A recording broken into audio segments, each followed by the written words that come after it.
ಆಗಲಿ ಮಹಾನ ಮಧುರಾದಿ ಮಾಧುರಿ ಶ್ರೀದೇವಿಯನ್ನು ಕರ್ಕೊಂಡ್ ಬಂದಿದ್ದಾರೆ. ಇಲ್ಲಿ ಯಾವ ನಲ್ಲರಾಜ ವಿಜೇಂದ್ರ ಭೂಪಾಲನ ಅರಮನೆಗೆ ಕರೆಸಿ ಅರಮನೆ ಬಾಗ ಅದಕ್ಕೆ ನಾವೇನಮ್ಮ ಮಾಡೋಣ?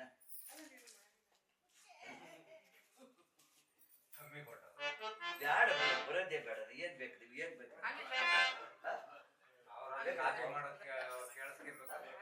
ವಾಯ್ಸದಿಲ್ವಾ?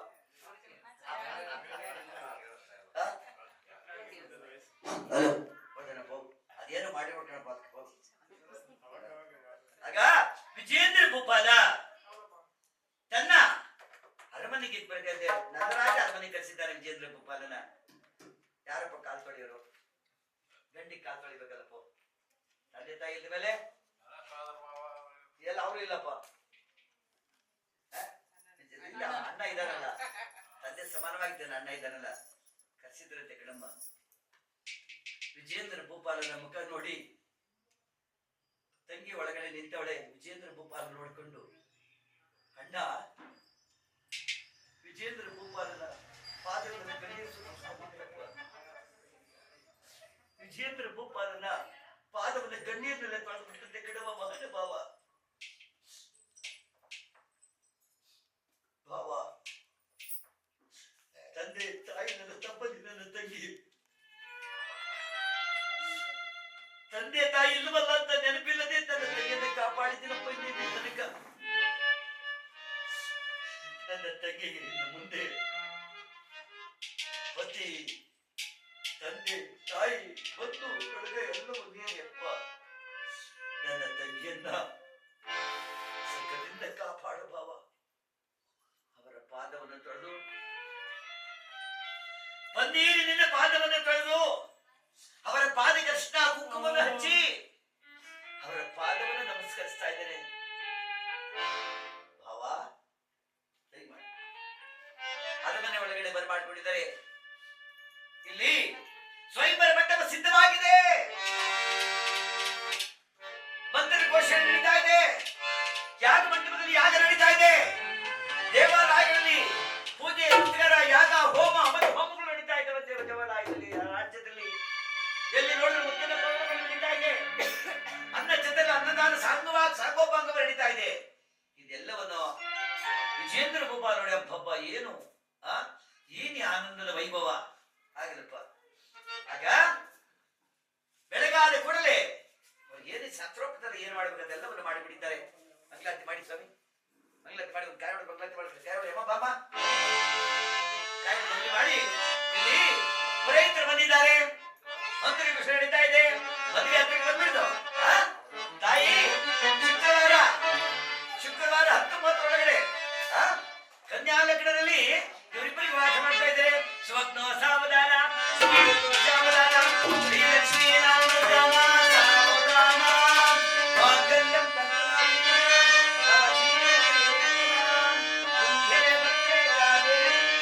ಓಂ ಶ್ರೀ ನಾರಾಯಣ ನಮೋ ನಮೋಸ್ತುತೇ.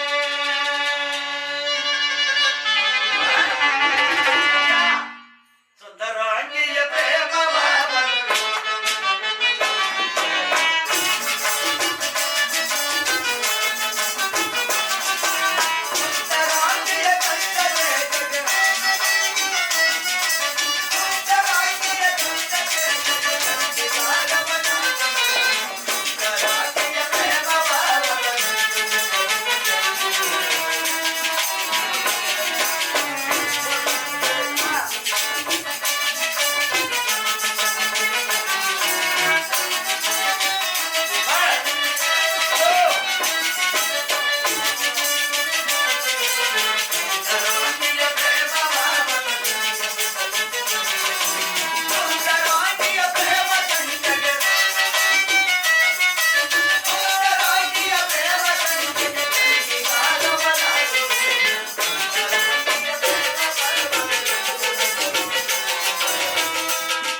ಸ್ವಾಮಿ. ಆಗಲಿ ಭಾವದವರೇ, ತಮ್ಮ ಅಪ್ಪಣೆಯಿಂದ ಆಗಲಿ. ನನ್ನ ತಂಗಿ ಸಿದ್ಧ ಮಾಡಿಕೊಂಡು ನಾಳೆ ಬೆಳಿಗ್ಗೆ ಬೆಳಗಾದ ಕೂಡಲೇ ನಮ್ಮ ಅರಮನೆಯಿಂದ ನನ್ನ ತಂಗಿಯನ್ನು ಕಳಿಸ್ಕೊಡ್ತಾ ಇದ್ದೀನಿ. ಸಂತೋಷ ಕರ್ಕೊಂಡೋಗಿ ನನ್ನ ತಂಗಿಯನ್ನು ಸುಖದಿಂದ ಕಾಪಾಡುವ ಭಾರ ನಿಮ್ಮದು ಅಂತಂದ್ರೆ, ಆಗ ತಂಗಿ ಅರಮನೆಗೆ ಹೋದಂತೆ ತಂಗಿ ಮಲಗಿದ ಕೊನೆಗೆ ಹೋಗಿ, ತಂಗ ತಂಗಮ್ಮ, ತಂಗಿ ಓಡಿ ಬಂದು, ನೋಡಮ್ಮ, ನಾಳೆ ಬೆಳಗಾದ ಕೂಡಲೇ ನಿನ್ನ ಪ್ರಯಾಣ ಕಡುವ. ಚಿಕ್ಕಂದಿನಿಂದಲೂ ಈ ಅರಮನೆಯಲ್ಲಿ ಆಟ ಪಾಠ ನಕ್ಕು ನಲಿದು ಕುಡಿದು ಕುಪ್ಪಳಿಸಿ ಆನಂದ ಪಟ್ಟ ನನ್ನ ಸಹೋದರಿ ನೀನು. ಈ ಅರಮನೆಯನ್ನು ಬಿಟ್ಟು ಹೋಗ್ಬೇಕಲ್ಲಮ್ಮ ನೀನು. ಏನ್ ಮಾಡೋದಣ್ಣ? ಹೆಣ್ಣು ಮಕ್ಕಳ ಗೋಳೆ ಅಷ್ಟಣ್ಣ. ನಾನೊಬ್ಬಲೇ ಅಡಣ್ಣ. ಇಡೀ ಲೋಕದ ಹೆಣ್ಣು ಮಕ್ಕಳಿಗೆಲ್ಲ ಬಂದಿರ್ತಕ್ಕಂಥ ಸಂಪ್ರದಾಯ ಅಲ್ಲಣ್ಣ. ಹಾಗಲ್ಲಣ್ಣ, ಅಣ್ಣ ತಂಗಿಯನ್ನ ಸಂತೋಷವಾಗಿ ಕಳ್ಸಿಕೊಡ್ತೀಯಮ್ಮ, ಕಳ್ಸಿಕೊಡ್ತೀಯಣ್ಣ. ಖಂಡಿತವಾಗಿ ತಾಯಿ ಹೋಗ್ಬಲ್ಲೇನಣ್ಣ, ಹೋಗಿ ಬರ್ತೀನಣ್ಣ. ಆಗ ಅಣ್ಣ ಬೆಳಗಿನ ಜಾವದ ಸಮಯ ಅಣ್ಣನ ಪಾದ ತೊಳಿತಾ ಇದ್ದಾರೆ. ತಂಗಿ ಕಡೆಯ ಸಾರಿ ಅಣ್ಣನ ಪಾದ ತೊಳಿತಾ ಇದ್ದಾರೆ. ಅಣ್ಣ ತವರಿಂದ ಕಳಿಸಿ ಎಲ್ಲ ಮರೆಯಾದ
ತಂಗಿಯನ್ನ ಮತ್ತೆ ಯಾವಾಗ ಕರೆಸ್ತೀಯಣ್ಣ?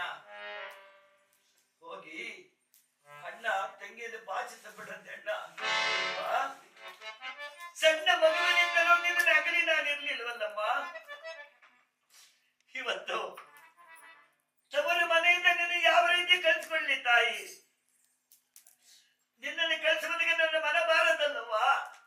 ಏನು ಮಾಡಮ್ಮ? ತಂಗಿ ಗೋಳಾಡ್ತಾ ಇದ್ದರಂತೆ ಅಣ್ಣನ ತಪ್ಪಿ.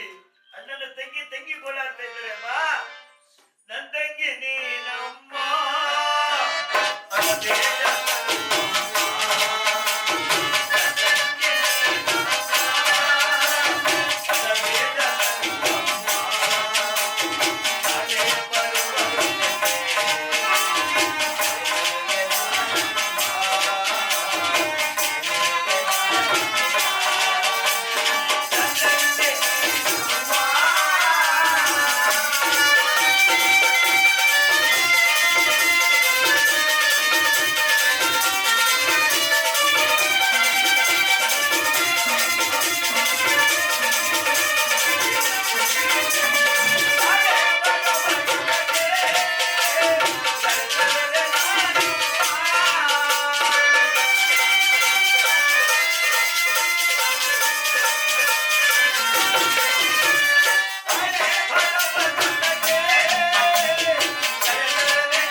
ನೋಡ್ಬೇಕಂತ ಆಸೆ ಕಂಡು ನನಗೆ.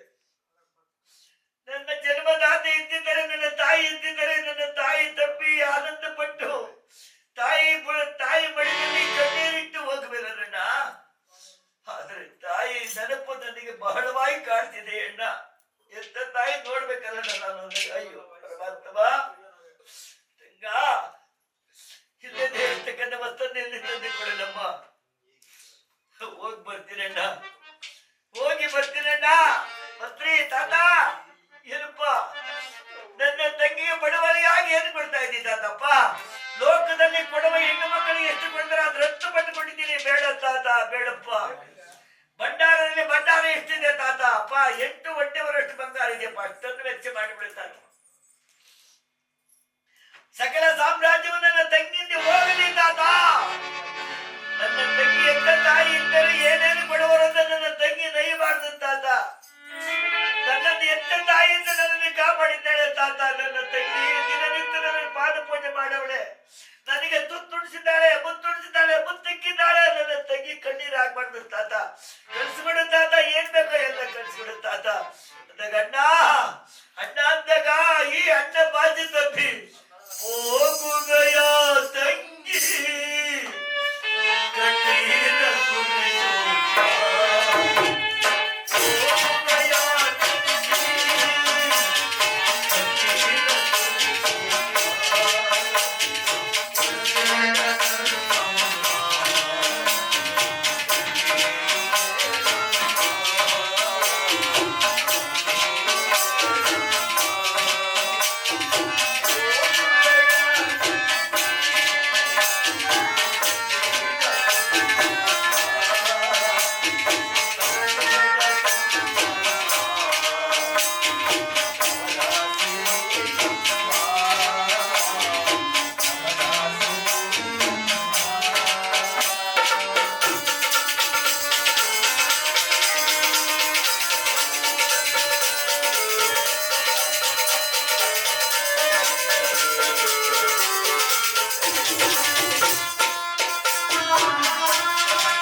ನಮ್ಮಮ್ಮ ಹೋಗಿ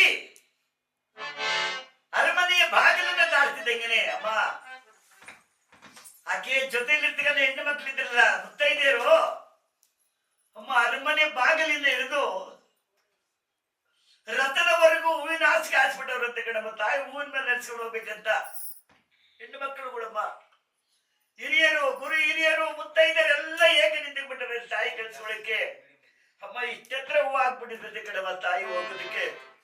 ತಾಯಿ ಬಂದಂತ ಮಹತಾಯಿ ಸುಮ್ಮನೆ ಮಗ್ಲುವಂತೆ ಅರಮನೆ ಬಿಟ್ಕೊಡ್ಲೆ ಎಲ್ಲರಿಗೂ ನಮಸ್ಕಾರ ಮಾಡ್ಕೊಂಡು ಹೋಗ್ತವ್ರೆ. ತಾಯಿ ಹೋಗಿ ಬರ್ತೀನಮ್ಮ ಹೋಗಿ ಬರ್ತೀನಮ್ಮ ಅಂತ ತಾಯಿನ ತಂಗಮ್ಮನ್ನ ಎಲ್ಲರೂ ಸಂತೋಷವಾಗಿ ಕಳಿಸಿಕೊಟ್ಟಿದ್ದಾರೆ. ಹೋಗಿ ರಥದಲ್ಲಿ ಕುತ್ಕೊಂಡ್ರು. ರಥದಲ್ಲಿ ಕುಳಿತು ಅಣ್ಣನನ್ನು ನೋಡಿ ರಥದಲ್ಲಿ ಹಿಡಿದು ದಡಿ ದಡಿ ದಡಿ ದಡಿ ದಡಿ ಅಣ್ಣನನ್ನು ಬಾಚಿದ್ದೆ. ಅಣ್ಣ ಯಾಕಮ್ಮ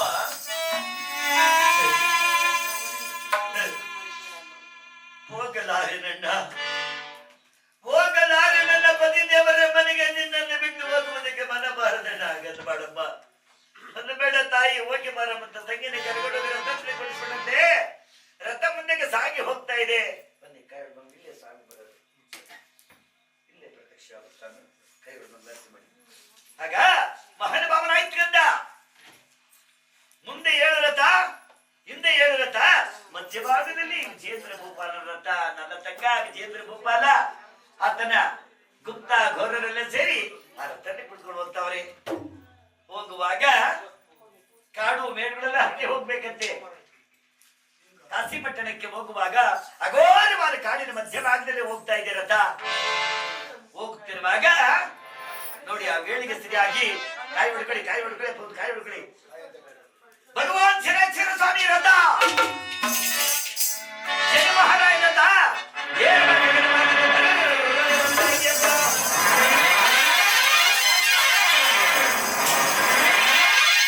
ವಿಜೇಂದ್ರ ಒಬ್ಬ ರಥ ಹೋಗ್ತಾ ಇದ್ರೆ ವೇರಭಾಗದ ಗಗನಮಾನದಲ್ಲಿ ಸ್ವಾಮಿ ಶ್ರೀರಾಜ ರಥ ಹೊರಗಡೆ ಹೋಗ್ತಾ ಇದೆಯಂತೆ. ಶನಿದೇವ ರಥದ ನೆರಳು, ಶನಿ ಮಹಾರಾಜನ ರಥದ ನೆರಳು. ಆ ರಥದಲ್ಲಿ ಯಾವಾಗ ವಿಜಯೇಂದ್ರ ಭೂಪ ರಥದ ಮೇಲೆ ರಂಪನ ಬಿದ್ದಂತೆ. ರಂಪನ ಬಿದ್ದಿದ್ದಕ್ಕೆ ವಿಜಯ ರಾಜನ ಕುದುರೆಗಳ ಸಿದರೆ ರಂಪನ ಮೇಲೆ ರಥದ ನೆರಳು ಯಾವಾಗ ರಾಜನ ರಥದ ಮೇಲೆ ಬಿತ್ತು, ಆ ಕುದುರೆಗಳೆಲ್ಲ ನೆಲಕ್ಕೆ ರಂಪನ ಬಿದ್ದು ಬಿಡುವಂತೆ. ವಿಜಯರಾಜರ ಏನಿದ ಆಶ್ಚರ್ಯ, ಏನಿದ ಅಪಶಕನವಾಗ್ತಾ ಇದೆಯಲ್ಲ. ಯಾವುದೇ ನೆರಳು ಗಗನ ಮಾರ್ಗ ತಲೆಬೇರಿ ನೋಡಿದ ಚಂಡಿಯವರ ರಥ ಹೋಗ್ತಾ ಇದ್ದಂತೆ ಇಲ್ಲಿಂದಲೇ ಕೂಗಿ ಹೇಳ್ತಾ ಇದ್ದೇನೆ, ವಿಜಯರಾಜ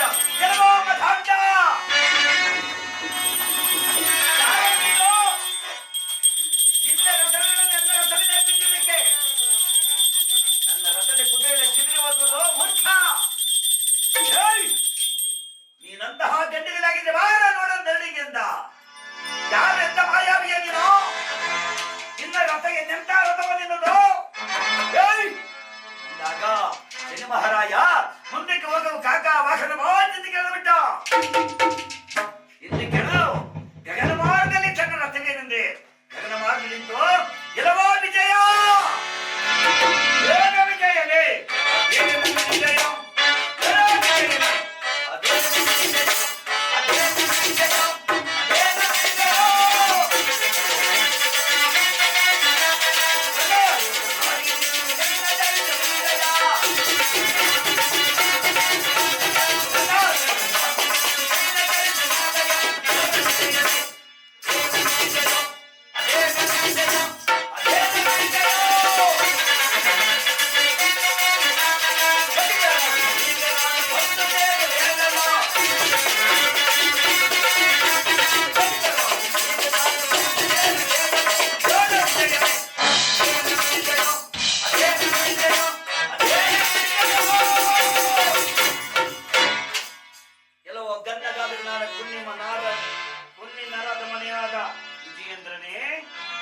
ವಿಜೇಂದ್ರ ಭೂಪಾಲನೆ, ನನ್ನ ರಥದನ್ನು ನಿನ್ನ ರಥದ ಮೇಲೆ ಬಿದ್ದಿದ್ದಕ್ಕೆ ನಿನ್ನ ರಥದ ಚಿತ್ರದೆ ಸ್ವಲ್ಪ ಮಟ್ಟಿಗೆ ಬಿದ್ದಿದ್ದಕ್ಕೆ ಮೂರ್ಖ ಮಧಾಂಧ ಅಂತ ಕರೀತಾ ಇದ್ದೇನೆ ನನ್ನ. ಇದೆಲ್ಲ ನಾಳೆ ನಿನ್ನ ಜನ್ಮರಾಶಿಗೆ ನಾನು ಬಂದು ನಿನ್ನ ಬಡವಾದ ಕಷ್ಟವನ್ನು ಕಟ್ಟು ಪಾಪಿಯನ್ನು ಕಾಣಬಾರದು ಮಾಡಿದರೆ ನಾನು ಶನಿದೇವನು ಯಮ ಸಹೋದರನೇ ಛಾಯಾದೇವಿ ಸಂಜಾತರ ಮಧಾಂಧ ಎಲ್ಲವೋ ಮೂರ್ಖ. ಶನಿದೇವ ರಥ ಮೆಲ್ಲನೆ ಬರ್ರನೆ ಮುಂದಕ್ಕೆ ಹೋಯ್ತು. ವಿಜಯ ರಾಜನ ರಥಗಳೆಲ್ಲ ರಥದ ಕುದುರೆಲ್ಲ ಶುದ್ಧವಾಗಿ ನಿಂತಿದ್ದಾವೆ. ಹಾಗೆ ರಥ ಸರಾಗವಾಗಿ ಮುಂದಕ್ಕೆ ಸಾಗ್ತಾ ಇದೆ. ಚಂದ್ರ ಗೋಪಾಲ ಶಾಸ್ತ್ರೋಕ್ತವಾಗಿ ಮಾಡುವ ಶಾಸ್ತ್ರದಿಂದ ನಲ್ಲತಂಗ ದೇವಿನ ಮನೆಯ ದಾದಿಯರೆಲ್ಲ ಕಾಶಿಪಟ್ಟಣದ ದಾದಿಯರು ಮುತ್ತೈದರೆಲ್ಲ ಸೇರಿ ಆ ತಾಯಿಗೆ ಏನೇನ್ ಶಾಸ್ತ್ರ ಮಾಡ್ಬೇಕು ಅದೆಲ್ಲ ಶಾಸ್ತ್ರ ಅರಮನೆ ಒಳಗಡೆ ಮಾಡ್ಕೊಳ್ತಾ ಇದ್ದಾರೆ. ಸ್ವಾಗತ ಮಾಡ್ಕೊಳ್ತಾ ಇದ್ದಾರೆ ಮಹಾತಾಯಿ. ಮಹಾರಾಣಿ ಸ್ವಾಗತ ದಯಮಾಡಮ್ಮ, ದಯಮಾಡಿ ತಾಯಿ ಎಂಬುದಾಗಿ ಆ ಮಹಾತಾಯಿಗೆ ಅರಮನೆಯ ಬಾಗಿಲಲ್ಲಿ ಅರ್ಶಿನ ಕುಂಕುಮ ಬಳೆ ಮುತ್ತೈದಿಗೆ ಏನೇನು ಕೊಡ್ಬೇಕು ಅದೆಲ್ಲವನ್ನು ಕೊಟ್ಟು ದಯಮಾಡ್ತಾಯಿ. ದಯಮಾಡ ಒಳಗಡೆ ಅಂದಾಗ ಅಮ್ಮ 3 ಜನ 5 ಜನ ಮುತ್ತೈದರಿಗೆ ಮೊದಲದೊಬ್ಬರು ಏನು ಬಾಳೆಹಣ್ಣು ಎಲೆ ಅಡಿಕೆ ಸ್ವಲ್ಪ ಅಕ್ಕಿ 5 ಜನಕ್ಕೆ ಎಲ್ಲ 4-5 ಜನ ತಗೊಂಡು ಬನ್ನಿಮ್ಮ ಬನ್ನಿ ಯಾರಿಲ್ಲ ಬನ್ನಿ ಬನ್ನಿ ಕೊಟ್ಟು ಆಗ ಮುತ್ತೈದರ ಎಲ್ಲ ಕರೆದು ಅಷ್ಟ ಕುಟುಂಬ ಕೊಡ್ತಾ ಇದ್ದಾರೆ. ಮುತ್ತೈದ ಭಾಗ್ಯ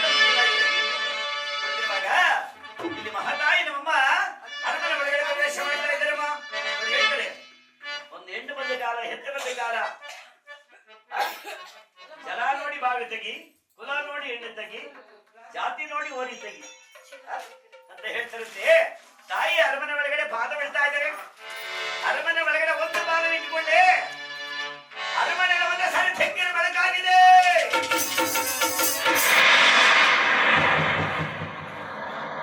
ತಾಯಿ ಅರಮನೆ ಒಳಗಡೆ ಪಾದ ಬಿಡ್ತಿದ್ದಂಗೆ ಆ ದುಃಖದಂತೆ ಹೊಕ್ಕಿದೆಯಂತೆ ಕಾಶಿಪಟ್ಟಣದಲ್ಲಿ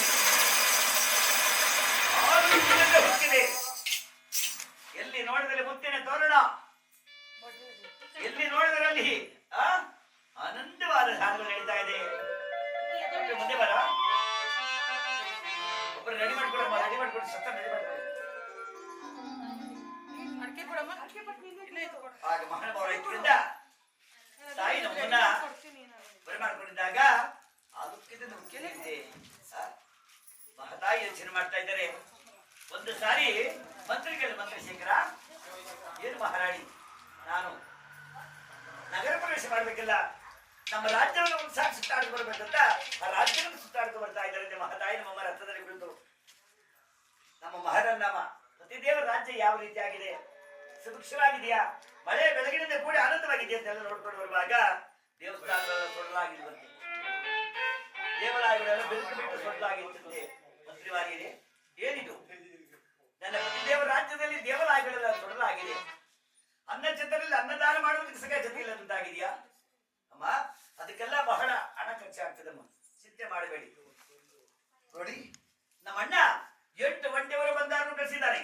8 ಒಂಟೆವರು ಬಂಗಾರ ಅಷ್ಟನ್ನು ವೆಚ್ಚ ಮಾಡಿ ಇದೆಲ್ಲವನ್ನು ಶುದ್ಧ ಮಾಡಿ ಅಂದಾಗ ಆಗಲಿ ಮಹಾರಾಣಿಯಿಂದಾಗಿ ಅಷ್ಟು ಬಂಗಾರವನ್ನು ವೆಚ್ಚ ಮಾಡಿ ದೇವಾಲಯಗಳನ್ನ ಮತ್ತು ಅರಮನೆಯ ಎಲ್ಲ ಸಿದ್ಧ ಮಾಡಿಸಿದ್ದಾರೆ. ತಾಯಿ ಪತಿದೇವರ ಸಂಗಡ ವಿನೋದದಿಂದ ಕಾಲವನ್ನು ಕಳೀತಾ ಇದ್ದರಂತೆ.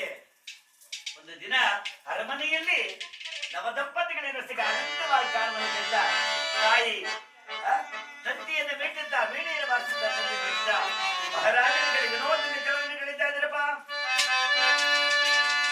ಮನದ ವೀಣೆ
ಆಗೋಯ್ತಂತೆ. ತಾಯಿ ಅರಮನೆಗೆ ಹೋಗಿ 16 ವರ್ಷದಲ್ಲಿ ಮಳೆ ಬೆಳಗಿನಿಂದ ಕೂಡಿ ಸೂಕ್ಷ್ಮವಾಗಿದೆ ರಾಜ್ಯ, ಆನಂದವಾಗಿದೆ ಕಾಶಿ ಪಟ್ಟಣ.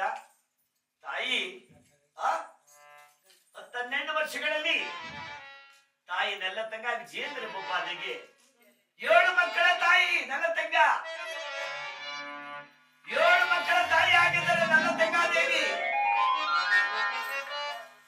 4 ಗಂಡು ಮಕ್ಕಳು 3 ಹೆಣ್ಣು ಮಕ್ಕಳಿಗೆ ತಾಯಿ ಜನ್ಮ ಕೊಟ್ಟಿದ್ದಾರೆ. 7 ಮಕ್ಕಳ ತಾಯಿಯಾಗಿ ಮಹಾತಾಯಿ ನಮ್ಮಮ್ಮ ಒಂದಾನೊಂದು ದಿನ ತಾಯಿ ಮಕ್ಕಳನ್ನ ಅರಮನೆಯಲ್ಲಿ ಬಿಟ್ಟು, ಸ್ವಾಮಿ ಇಷ್ಟು ವರ್ಷಗಳಾದರೂ ನಿಮ್ಮ ಉದ್ಯಾನವನ್ನು ನೋಡಿಲ್ವಲ್ಲ, ನಿಮ್ಮ ಉದ್ಯಾನವನಕ್ಕೆ ಹೋಗೋಣಂತ ಅಂದು ಉದ್ಯಾನವನಕ್ಕೆ ಹೋಗಿದ್ದಾರೆ. ಉದ್ಯಾನವನದಲ್ಲಿ ಆಟ ಪಾಠಗಳನ್ನಾಡಿ ನಕ್ಕು ನನ್ನಿಂದ ಆಯಾಸಗೊಂಡಿರ್ತಕ್ಕಂಥ ವಿಜೇಂದ್ರ ಭೂಪಾಲ ನನ್ನ ತಂಗ ಆ ಉದ್ಯಾನವನದಲ್ಲಿ ನೆರಳಿನಲ್ಲಿ, ಮರದ ನೆರಳಿನಲ್ಲಿ ಮಲಗಿದ್ದಾರೆ. ಮಲಗಿರುವಾಗ ಅಲ್ಲಿಗೆ ಭಗವಾನ್ ಶನೇಶ್ವರ ಸ್ವಾಮಿ ಚಂದರೆ ಬಂದ. ಈ ಭಾಗದಿಂದ ನಾರದ ಮಹಾತ್ಮರು ನಾರಾಯಣ ನಾರಾಯಣ ನಾರಾಯಣ ಬರ್ತಾ ಇದ್ದಾರೆ. ಶನಿದೇವರಿಗೆ ಎದುರಾದಂತೆ ಈ ಭಾಗದಿಂದ ಶನಿದೇವರು, ಈ ಭಾಗದ ನಾರದ ಮಹಾತ್ಮರು ಬರ್ತಾ ಇದ್ದಾರಂತೆ. ಬರುವಾಗ ನಾರದ ಮಹಾತ್ಮರು ಶನಿದೇವರು, ಓ ಪ್ರತಾಪ, ಏ ಶನಿದೇವ, ಏ ರವಿನಂದನ, ನಮೋ ಶನಿದೇವ, ನಮೋ ಸೂರ್ಯಪುತ್ರ, ನಮಸ್ತೆ ನಮಸ್ತೆ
ಶನಿದೇವರ ದೃಷ್ಟಿ ಬಿತ್ತಲ್ಲ ಪರಮಾತ್ಮ.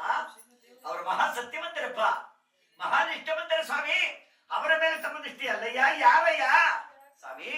ಈ ನಗರದ ಮಹಾರಾಜ ವಿಜೇಂದ್ರ ಭೂಪಾಲ ನಲ್ಲತಂಗ ಓ ಓ ಆ ನಾನು ಗಗನ ಮಾರ್ಗದಲ್ಲಿ ಸಂಚಾರ ಮಾಡುತ್ತಿರುವಾಗ ನನ್ನ ರಥದಲ್ಲಿ ಅವತನ ರಥದ ಮೇಲೆ ಬಿದ್ದಿದ್ದಕ್ಕೆ ಮೂರ್ಖ ಮಧಾಂಧ ಅಂತ ಗಂಟೆಗಲ್ಲಿ ಅಂತ ಕೇಳಿದ ಇವನೇನ ಮಧಾಂಧ ಎಂಬುದಾಗಿ ತನ್ನ ಕಾಲದ ಮೇಲೆ ಕೆತ್ತಿದ ವಿಜೇಂದ್ರ ಭೂಪಾಲನ ಕಾಲಿನಿಂದ ಒತ್ತಂತೆ ಭಾಷವಾಗಿದ್ದೇನೆ ಅಂತ ಗಂಡ ಗಂಟೆ ಕೂಡ ಧರ್ಮರಾಜ ಹೋಗ್ಬಿಟ್ಟಿದ್ದಾರೆ ಶ್ರೀ ಮಹಾರಾಯ ಯಾವ ವಿಜೇಂದ್ರ ಭೂಪಾಲ ಧರ್ಮರಾಜ ಹೊರಬಿಟ್ಟಿದ್ದಾರೆ ಶನಿದೇವರು ಸತ್ಯ ಸಂಕಲ್ಪನಾದ ಶನಿದೇವರ ಬಾಲವಾದಿ ಗೋವಿಂದ ಗೋವಿಂದ ಬಾಲವಾದಿಗೆ ಗೋವಿಂದ ಆತ್ಮ ರಾಮ ಪರಬ್ರಹ್ಮ ಗೋವಿಂದ ಶನಿದೇವರ ಗೋವಿಂದ ವೀರನಾಥ ಸ್ವಾಮಿ ಬಾಲವಾದಿಗೆ ಗೋವಿಂದ ಬಾಲವಾದಿಗೆ ಗೋವಿಂದ ಭದ್ರಕಾಳ ತಾಯಿ ಬಾಲವಾದಿಗಳಿಗೆ ಗೋವಿಂದ